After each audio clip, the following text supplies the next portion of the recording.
The morning light was thin when I saw him, a broad-shouldered man in a weathered wool coat stepping out of the livery. His boots slow and deliberate on the hard-packed dirt. He didn't look toward the wagons or the general store like most men in town. His eyes fixed on the small platform where I stood.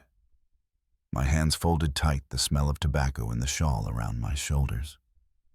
4 men leaned against wagon rails, not bidding, not speaking, just watching. I kept my gaze low, but I could feel the stillness shift when he stopped in the street. The auctioneer called out a price, $5, and the only sound was the creak of his boots as he stepped closer. Before I tell you what happened next, let me know where you're listening from in the comments, and tap like and subscribe if you've ever stood at a crossroads where one choice could change everything.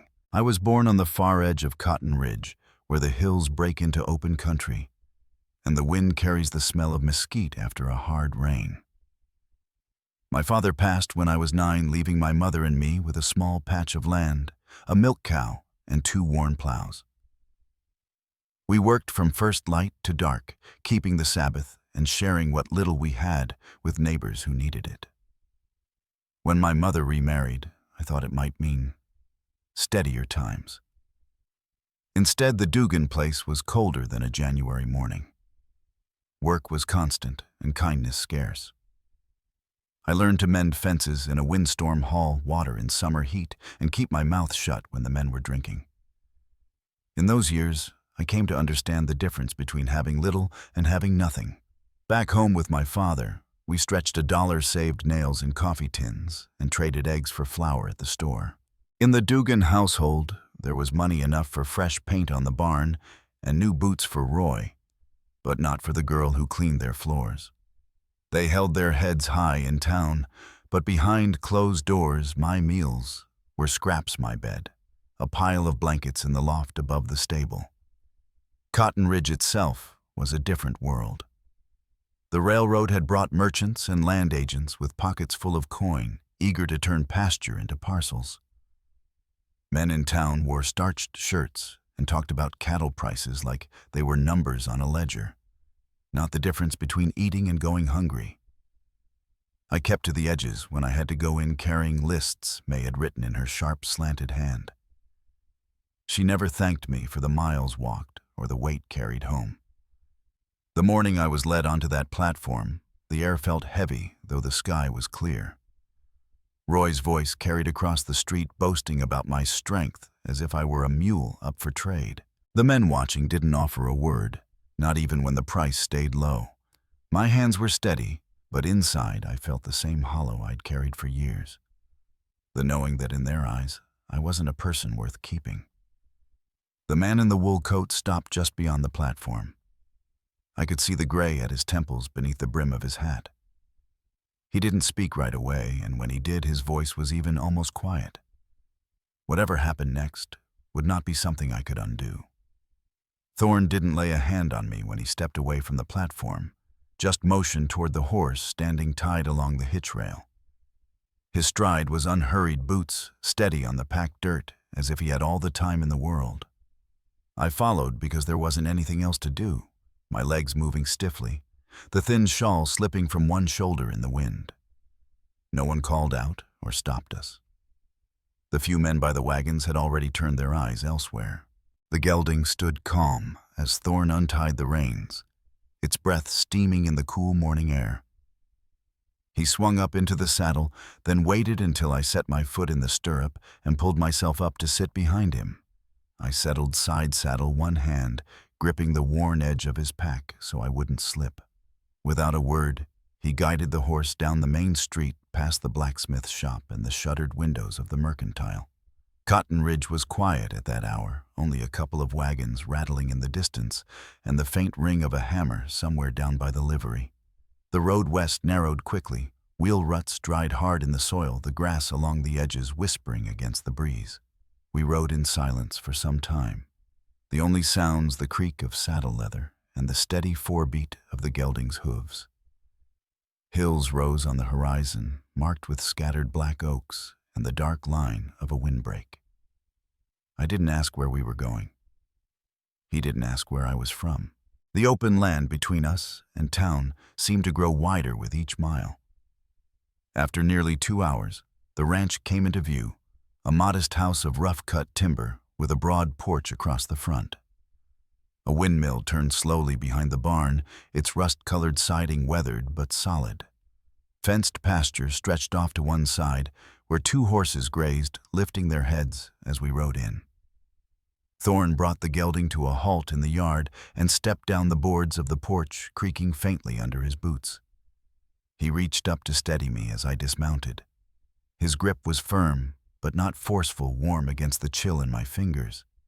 He didn't lead me straight to the house. Instead, he gestured toward the barn. "Horse needs tending." The words were plain without any edge to them. I told him I could help, and he gave a single nod. Inside the barn smelled of dry hay and old wood, the dust dancing in thin lines of light from the loft window. He handed me a brush, and I set to work on the gelding's coat. My hands moved from habit. I'd cared for animals most of my life, though, never my own. Thorne stayed nearby, busying himself with tack, glancing over now and then, but not interfering. When the horse was seen to, we crossed the yard to the house. The front door opened on a small, neat room, with a wood stove in one corner and shelves lined with tins and jars. A stack of split firewood sat by the hearth, and a rifle rested above the mantel. There were no photographs or frilled curtains, only the quiet order of someone who kept things for their use, and nothing more. He told me there was a room upstairs I could have. "Ain't much, but it's yours." I hesitated, then climbed the narrow stairs. The room held a narrow bed covered by a quilt that smelled faintly of cedar, a single window looking out toward the pasture, and a chair tucked against the wall. Plain as it was the first space I'd been offered as my own. I sat on the edge of the bed for a long moment, my hands resting in my lap, listening to the sound of him moving about downstairs.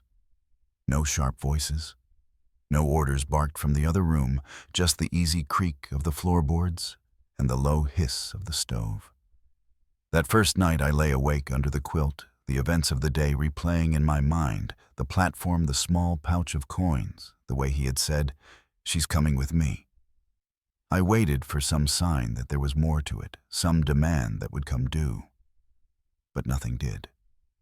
Downstairs the house settled into a steady rhythm, the kind you could almost match your breathing to. Dawn came quiet, the wind brushing against the eaves and the slow cluck of chickens out back. I rose before the sun was fully up, pulling on my boots and braiding my hair.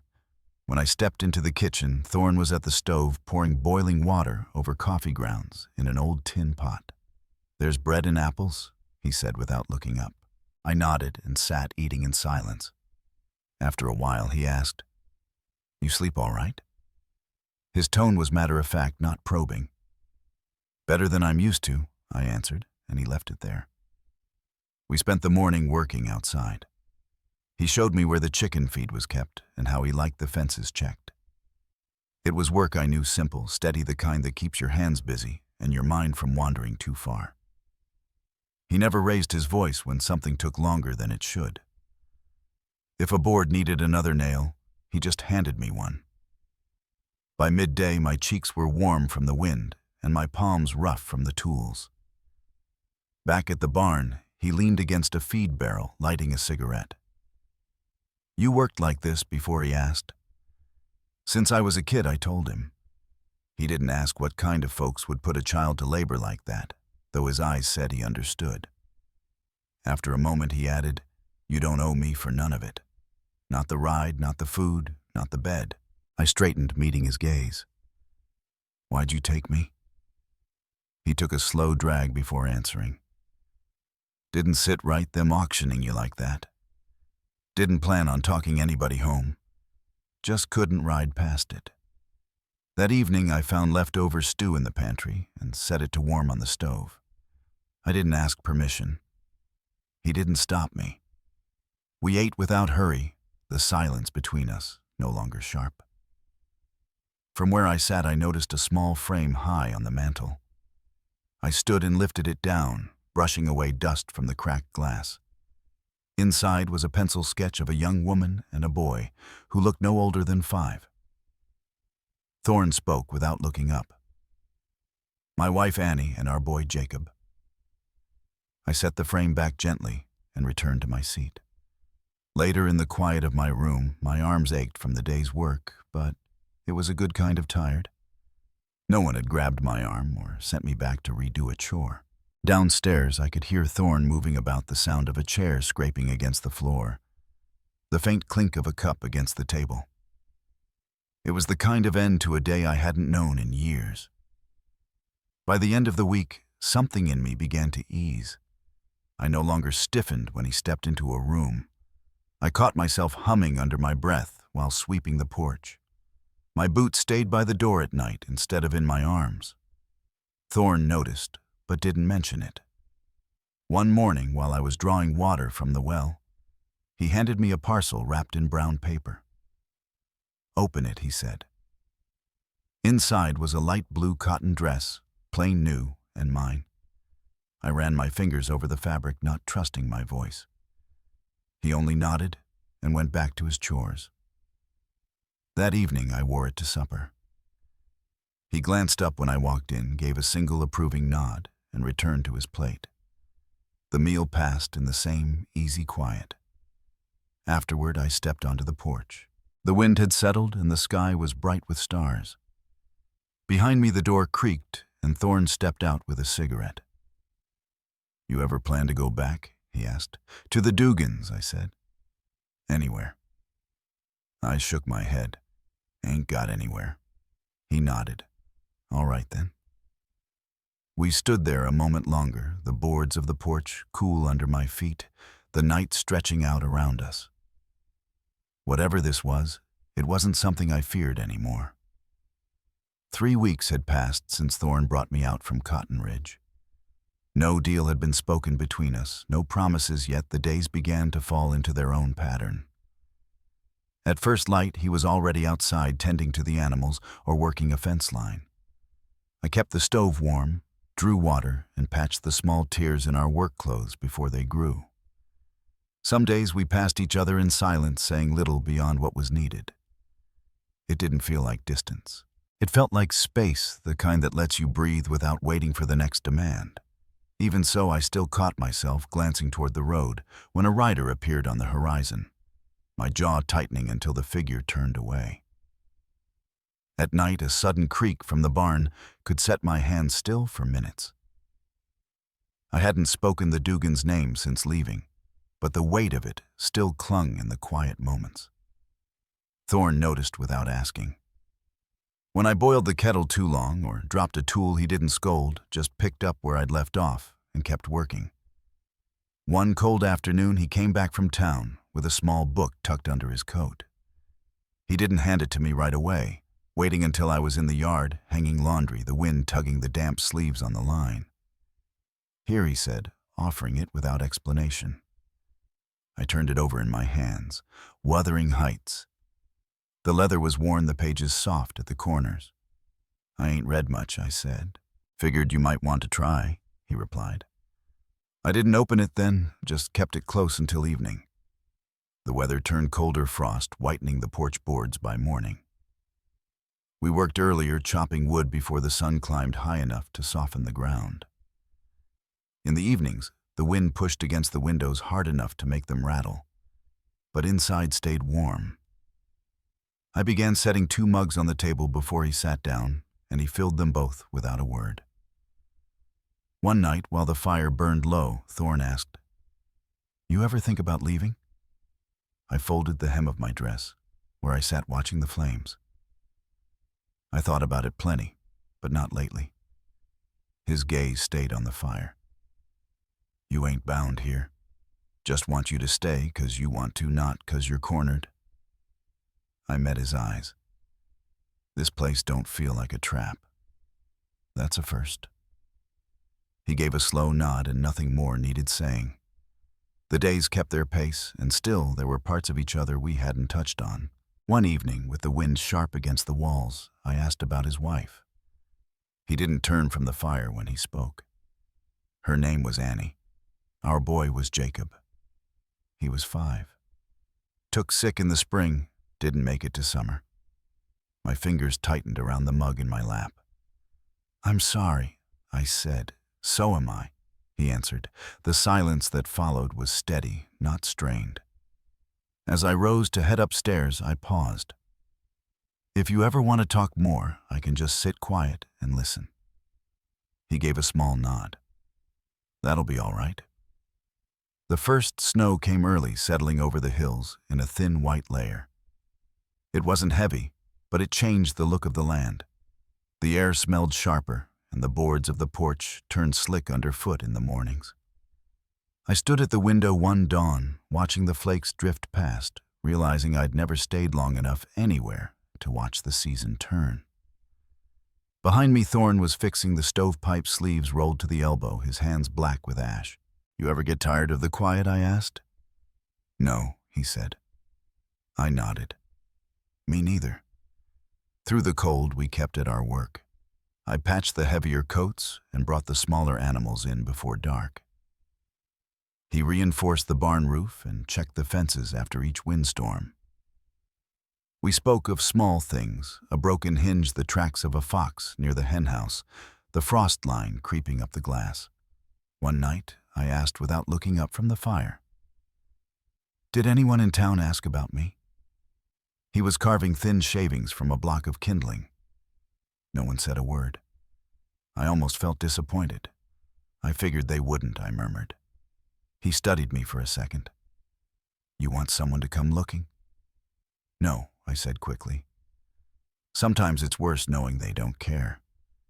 He only replied, "You're here now," and that was enough to end it. A few days later, I found a bundle of folded cloth at the end of my bed, 2 blouses and a thick wool shawl. The seams weren't perfect. Some of the thread didn't match. When I went down to the barn, he was oiling the hinges on the big door.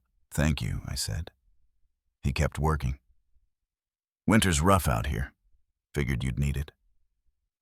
That night I made stew from the little meat we had left in the smokehouse, seasoning it the way my mother used to before the world turned cold on us. Thorn took one bite and paused. "This tastes like something," he said. "Something good?" I asked. He nodded once. The week after that, just before dawn, I heard hooves in the yard. 3 slow knocks sounded at the door, not urgent, but certain. Thorn pulled on his coat and opened it. Standing outside was Roy Dugan. He looked much the same, the squint the clothes meant to pass for fine, the toothpick rolling in his teeth. But his smile was gone. My hands froze on the kettle handle where I stood in the kitchen. He didn't glance my way when he spoke. "Calder, I came to talk civil." Roy stood in the doorway, one hand resting on the frame like he meant to stay there a while. "Seems there's been a mistake," he said, clearing his throat. "My girl Sadie, she left before we could work things out. My wife's sick over it. She didn't mean nothing by the auction. Things got out of hand." His voice had a practiced softness to it, but his eyes kept darting past Thorn toward the kitchen. I stepped far enough forward that he couldn't miss me. His gaze landed on me, flickered, then slid away. "Look," he said, "I just came to get you back. We'll treat you better. Ain't no hard feelings." Thorn didn't move from the door. "You sold her," he said. Roy shifted his weight. "Yeah, well, maybe that was wrong." My voice came out before I had time to think on it. "You fed me scraps and made me sleep in the stable. You didn't want me. You just didn't want to lose another pair of hands." Roy's palms lifted in mock surrender. "Now listen, Sadie." No, Thorn cut in, his tone low but final. "You done listening. She's not yours. She was never yours." Roy's mouth twisted. "You buy her for $5, and now you think you own her." Thorn didn't blink. "I didn't buy her. I gave you coin to shut you up, but she ain't property. She's family now." The words hung there heavier than the cold air between us. Roy looked from him to me, saw he'd lost whatever ground he thought he had, and spat into the dirt. Without another word, he stepped off the porch and swung into the saddle. I stayed in the doorway watching until he and the dust trail he kicked up were both out of sight. Back inside, I lowered myself into a chair at the table. My knees still felt unsteady, but I kept my hands flat on the wood. Thorn poured a mug of water and set it in front of me. "I kept thinking he might come," I said quietly. "That maybe you'd change your mind if he did." He shook his head. "I didn't." I looked at him. "Why not?" His answer was steady. "Because you're not a burden, and I don't let good folks get dragged back into hell." That night, the fire burned longer than usual. Neither of us spoke much, but the air in the room felt different. The past had tried to step back in, and Thorn had closed the door on it for good. 2 days passed without sign of Roy, not a rider on the trail or a letter slipped under the door. Thorn kept the shotgun by the door anyway, the stock cleaned and oiled. It wasn't fear, just readiness. I moved through my chores as before, but the quiet in me had changed. It wasn't retreat anymore. It was a weight settling into place. Thorn gave me space, saying nothing when I lingered on the porch longer than usual, or watched the fence line without lifting a hand to help. He knew the ground needed to settle before anything new could take root. That afternoon, I set my sketchbook on the table in front of him while he was peeling potatoes. He wiped his hands and opened it. The first pages were simple: the barn, the pasture, the curve of his shoulder as he mended a boot by the fire. Toward the back, there was one of the 2 porch chairs side by side. The last page was different, me seated at the window desk, sleeves rolled, hair half loose, eyes forward. "You did this?" he asked. I nodded. Didn't think I'd draw myself. Wasn't sure I'd want to. He studied the page. "It's good." "I drew it yesterday after Roy left," I said. He nodded once. "You look like yourself." My voice was quieter. "I think I finally do." I sat across from him, fingers laced on the table. Back when I was with the Dugans, I didn't talk much. Not just because of them, but because I didn't think I had anything worth saying. I used to think if I stayed quiet enough, I'd disappear. When I came here, I didn't know if this was just another stop, another place I'd be useful, until I wasn't.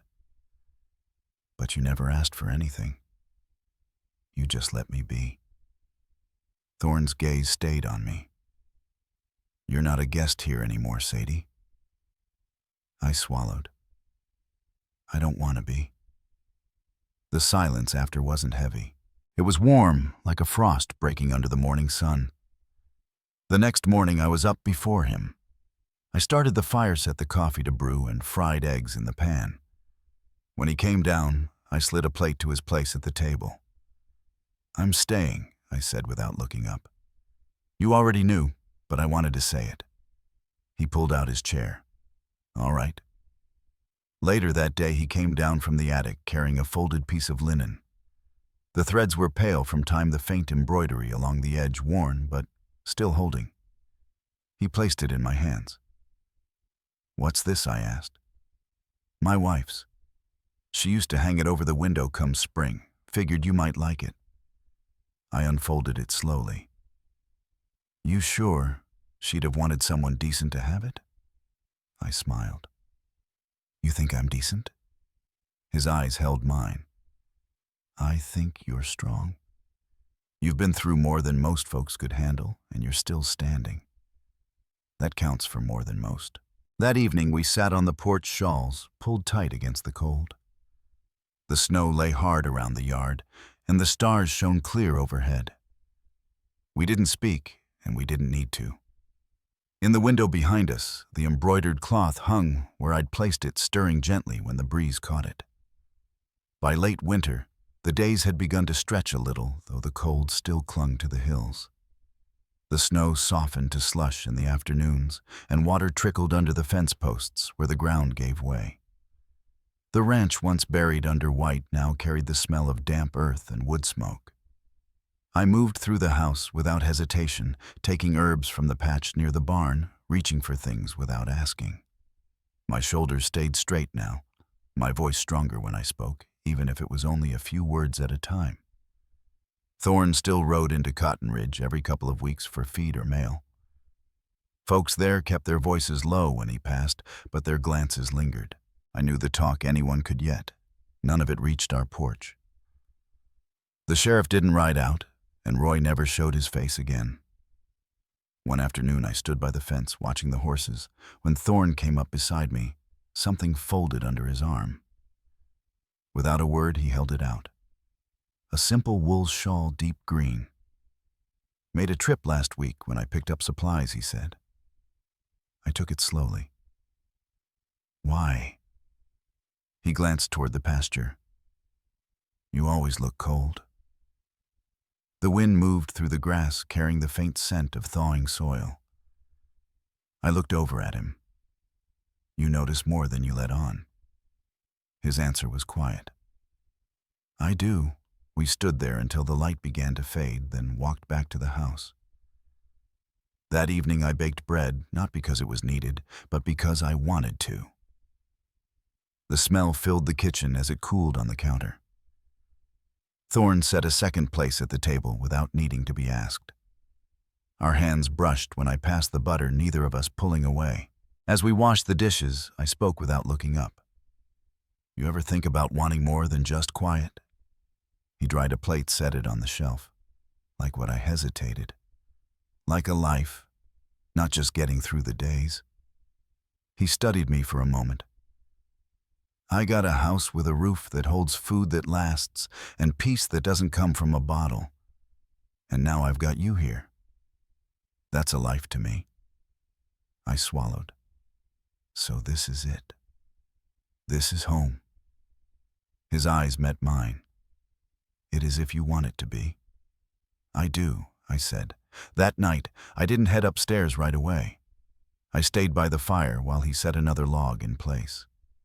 We sat in our chairs, the room lit in a warm glow. Slowly, I reached over and rested my hand on his arm. He turned his hand, lacing his fingers with mine. No declarations, no ceremony, just choosing. By the time spring took hold, the house had changed in small ways. A curtain over the back door, dried flowers in a tin cup on the kitchen shelf. Our porch chairs sanded smooth. My sketchbook stayed open by the window with a pencil tucked inside. People in town could say what they pleased. The truth was simple: I hadn't been bought. I'd been given a place and kept there by the kind of staying only someone who knew the cost of leaving could give. One warm afternoon, I was trimming back the herb patch when I heard a rider coming up the trail. The hoofbeats were steady, not hurried, but they slowed as they reached the gate. I straightened, brushing the dirt from my hands, and saw a man I didn't recognize. He tipped his hat and dismounted, looping the reins over the fence post. Thorn stepped out from the barn, wiping his hands on a rag. "Afternoon," the man said. "Name's Sheriff Graham." He was broad-shouldered, in his early 50s, with a sun-creased face and the kind of calm that comes from years of breaking up trouble before it starts. "Mind if I have a word?" Thorn nodded toward the porch.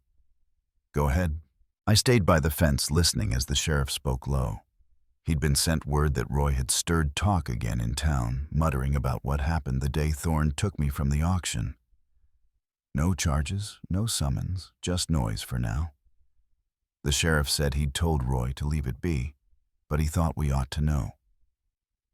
When the sheriff tipped his hat to me before leaving, his eyes held no judgment, only a quiet acknowledgement. I watched him ride off until the sound of his horse faded into the hills. Thorn came to stand beside me. "He won't press it," he said. I nodded, tightening the shawl around my shoulders. "But he'll talk." "Let him," Thorn replied. "We've got work here." We walked back toward the barn together. The light was shifting, the sun dropping low enough to set the pasture in gold. In that moment, I knew the road ahead might not stay quiet. But I also knew I wasn't alone on it anymore. The thaw brought with it longer rides to check the far pasture and more hours mending the fence, where the winter wind had pulled it loose. I took to working alongside Thorn in the open fields, my skirts brushed with dust by the time the sun slid low. The green shawl he'd given me stayed wrapped around my shoulders most mornings, the damp air still carrying the bite of cold. The talk Sheriff Graham had brought us lingered in the back of my mind. Roy might not ride out here himself, but I knew the way rumors could stretch. Still, days passed without a sign of him, and the work at hand left little space for worrying over what I couldn't see. One afternoon, Thorn came in from the barn, carrying a small wooden box. He set it on the table between us, the surface worn smooth with age. "Found this when I was going through some of Annie's things," he said. I lifted the lid to find a set of watercolors and a journal with blank pages, the kind meant for sketching. The paints were dry at the edges, but still rich with color once touched with water. "I thought maybe you'd use them," he said. My fingers traced the rim of the tin. "You sure?" He nodded. No sense in keeping them shut away. That evening I sat near the window as the last light faded, brushing faint strokes across the page. The first lines were clumsy from lack of practice, but my hands remembered more than I expected. The days followed that pattern work from sunup to mid-afternoon, then an hour or two with the paints while the bread rose or stew simmered on the stove. Thorn never said much about the drawings, though I caught him pausing once or twice to look before moving on. Toward the end of the week, a light rain settled in. Soaking the yard and turning the road to mud, we worked indoors, sharpening tools and oiling harness leather. By evening, the rain eased, leaving the air heavy and still.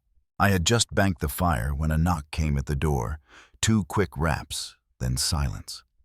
Thorn opened it to find a boy of about 16 standing on the porch, his coat too thin for the damp. He held out an envelope, the paper spotted with rain. "From town," he said. Thorn took it, nodding toward the barn.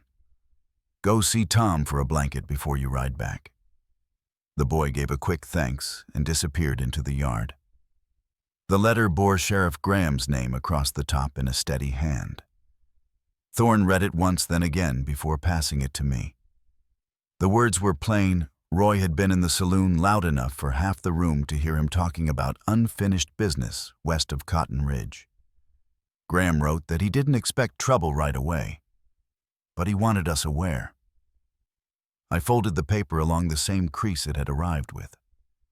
"So he's still stirring it." Thorn leaned back in his chair. "Seems so." The next morning he checked the gate locks and added a second bar to the back door. He didn't speak of it beyond that, but I noticed the rifle stayed closer at hand. Spring rain came and went in bursts, the ground in the yard drying just enough for us to plant beans and early squash before another storm rolled through. I took comfort in the routine, the soft clink of the well bucket, the creak of the porch boards under my boots, the smell of damp soil turned over by the hoe. One evening after the dishes were set to dry, I brought my sketchbook to the table. The latest page held a scene from the porch, Thorn seated in his chair, one leg stretched out, the fields beyond fading into dusk. He studied it for a moment. "Looks about right," he said. I nodded. It felt about right. We sat in that quiet until the light was gone from the window. Somewhere beyond the hills, a coyote called, answered by another farther off.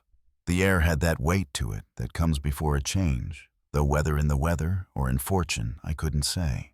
By the week's end, the road from town had firmed enough for riders again. Late one afternoon, I heard hoofbeats on the trail, not hurried, but sure, each one carrying closer. I stepped onto the porch, wiping my hands on my apron. The rider came into view just as the sun caught the edge of his hat brim. It wasn't Roy, but the set of the man's shoulders, the way he slowed his horse at the gate, told me he hadn't come for casual talk. Thorn stepped out behind me, and we watched as the stranger dismounted, tying his reins to the post. "Evening," he said, his voice carrying across the yard. "I've got word that might be for your ears only." Thorn glanced at me, then back at the man. "All right," he said. "Let's hear it." The man at the gate introduced himself as Elias Mercer, a rancher from the next valley over. He removed his hat, glancing between us with the look of someone weighing how much to say. "Stopped in at Murphy's store this morning," he began. "Roy Dugan was there. He wasn't buying feed. He was talking loud, telling anyone who'd listen that he aimed to ride west and settle accounts." Thorne's shoulders tightened just enough for me to notice. When he asked, "Soon," Elias said. Didn't sound like talk meant to sit long. He shifted his weight hat, turning in his hands. "Figured you'd rather hear it from me than from some half-true version in town." Thorne thanked him and saw him back to his horse. I stayed on the porch, watching the two men speak in low tones, before Elias mounted and headed back down the trail. The sun was starting to fall behind the hills, throwing the pasture into long shadows. Inside, Thorne hung his coat and went to check the rifle by the door. "We'll keep on same as we have," he said. "No sense giving him more room in our day than he's already taken." I nodded, though the thought of Roy's voice carrying through a store in town left a knot in my stomach. The next morning, we worked the east pasture fence, replacing 3 posts the winter had pushed loose. The steady rhythm of lifting, setting, and tamping the earth did its work to keep my mind from circling too much. Back at the house, I set bread to rise, while Thorne sharpened the drawn knife at the porch rail. Every so often, our eyes would meet, no words, just a quiet agreement to keep things moving. 2 days later, Sheriff Graham rode up in the late afternoon. His horse was flecked with dust, the brim of his hat pulled low. "Saw Dugan in town," he said, after tying off at the rail. "He's been drinking heavier than usual. Folks are steering clear, but that doesn't mean he won't try something foolish." Thorne asked if the sheriff thought he'd ride out this way. Graham's answer was measured. "I can't say. But I'll be on the road more the next few days, just in case." After the sheriff left, I brought the laundry in from the line. The air was cooling fast, and the last light turned the hills a deep gold. Thorne came in from the barn, closing the door with a deliberate click. He set a small wrapped parcel on the table. "Picked this up in town last week," he said. Inside was a length of sturdy cotton cloth, the kind that would make a good work apron. "Figured you could use another," he added. That evening, we ate in near silence, the fire casting long shadows against the walls. When I cleared the plates, I caught him watching me for a moment before turning back to his coffee. It wasn't worry in his eyes, so much as readiness, the same look I'd seen on him before a storm. The next morning broke gray and still. The windmill stood almost motionless, and even the hens were quiet in their pen. We split our work, Thorne riding out to check the far pasture while I stayed near the house tending to the stove and the smaller chores. Around midday, I heard the sound of hoofbeats far off, the kind that carry steady and unbroken. I stepped out onto the porch, shading my eyes against the pale light. A lone rider was making his way along the ridge road, still too far to make out the face, but close enough that I could see the glint of sunlight on a rifle stock. My hand tightened on the porch rail. Thorne's horse came into view from the opposite direction, closing the distance. The two met just beyond the fence line, their words too low for me to hear. After a few minutes, the rider turned back toward town, and Thorne rode in. He swung down, looped the reins, and joined me on the porch. "Not today," he said simply. I let out a breath I hadn't noticed I was holding. Still, the quiet between us carried the weight of knowing it could be any day now. That night, I left my sketchbook open on the table. The page held a scene I'd finished earlier. The two porch chairs side by side, the light falling just so, through the slats, a sense of waiting in the air. Thorne glanced at it as he passed. "Looks like us," he said. I nodded. "It is us." We settled into our chairs by the fire, the air inside warmer than the early spring night outside. Beyond the walls, the land held its breath, as if it too was listening for the sound of a single set of hooves breaking the quiet. It was near mid-morning when the sound of hoofbeats came again, closer.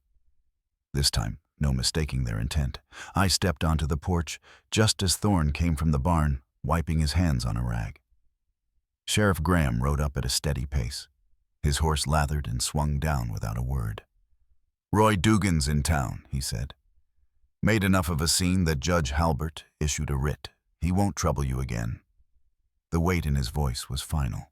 I stood still, letting the meaning settle the wind, carrying the faint scent of fresh-turned earth from the north field. The sheriff handed Thorne a folded paper, then tipped his hat to me before mounting again. "You've got good neighbors," he said. They spoke up when it counted. His horse's hooves faded toward the ridge, leaving us in the quiet. Thorne read the paper slowly, then set it on the table inside. "It's over," he said. There wasn't triumph in his voice, only the sound of something long held being released. I poured coffee and we sat without hurry, the light through the window softer than it had been in weeks. That afternoon, I walked the fence line alone, running my hand along the posts we'd set together.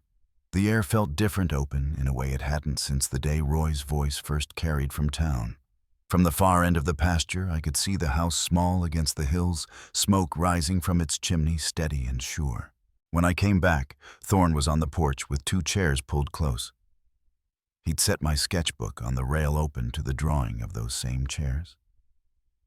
"Seems you were looking ahead without knowing it," he said. I sat beside him, and for a while neither of us spoke. The days that followed slipped into a rhythm. The land called for planting the stock for tending, and the house, for the small tasks that make a place lived in. Each evening we took our seats by the fire, not as 2 people holding off a storm, but as ones who had weathered it. Looking back now, I see that the justice served wasn't only in the sheriff's words or the judge's writ. It was in knowing we had stood our ground with dignity, in finding steadiness where others might have found only fear. Out here, a home is more than wood and nails. It's the people who choose to keep it safe. If you've ever had to stand your ground, you'll understand. And if you haven't yet, I hope when the time comes, you'll remember that quiet resolve can carry you farther than anger ever could.